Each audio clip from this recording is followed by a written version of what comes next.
പാകിസ്ഥാനെതിരെ സിന്ദൂർ ഓപ്പറേഷന് പിന്നാലെ സൈന്യത്തിന്റെ വാർത്താ സമ്മേളനം. അതിർത്തി കടന്നുള്ള ഭീകരവാദത്തിന് ഇന്ത്യ ശക്തമായി തിരിച്ചടി നൽകി. പാകിസ്ഥാൻ ഭീകരരുടെ കേന്ദ്രങ്ങളാണ് സൈന്യം ആക്രമിച്ചതെന്ന് വിദേശകാര്യ സെക്രട്ടറി വിക്രം മിസ്രി വാർത്താ സമ്മേളനത്തിൽ അറിയിച്ചു.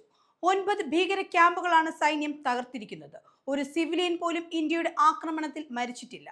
വളരെ കൃത്യമായ ഒരു ആസൂത്രണത്തിലൂടെയാണ് ആക്രമണം നടത്തിയത്. പഹൽഗാം ഭീകരാക്രമണത്തിൽ പാകിസ്ഥാന്റെ പങ്ക് വ്യക്തമായിട്ടുണ്ടെന്നും അദ്ദേഹം പറഞ്ഞു. ഇന്ത്യയിലേക്ക് പാകിസ്ഥാന്റെ അതിർത്തി കടന്നുള്ള ഭീകരതയ്ക്കുള്ള മറുപടിയാണ് ഇപ്പോൾ നൽകിയത്. തിരിച്ചടിക്കാൻ ഇന്ത്യക്ക് അറിയാം. ആ അവകാശമാണ് ഇന്ത്യ ഇപ്പോൾ നടപ്പാക്കിയത്. കഴിഞ്ഞ 3 പതിറ്റാണ്ടായി പാകിസ്ഥാൻ ഭീകരവാദത്തെ പിന്തുണയ്ക്കുന്നുണ്ട്. എന്നാൽ അവർ ലോകത്തെ തെറ്റിദ്ധരിപ്പിക്കുകയും ഇതിനോടൊപ്പം ചെയ്യുന്നു. പാകിസ്ഥാൻ ഭീകരരുടെ ഒരു സുരക്ഷിത സ്ഥാനം കൂടിയാണ്.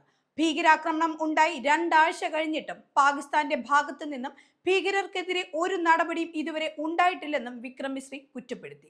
പഹൽഗാമിന് ശേഷം ഇനിയും ഇന്ത്യയിൽ കൂടുതൽ ആക്രമണങ്ങൾ നടത്താനാണ് അവർ ശ്രമം നടത്തിയതെന്നും രഹസ്യാന്വേഷണ ഏജൻസികൾ വ്യക്തമാക്കിയിരുന്നു. അതുകൊണ്ട് തന്നെയാണ് അവ തടയണമെന്ന് കേന്ദ്രം തീരുമാനമെടുത്തത്.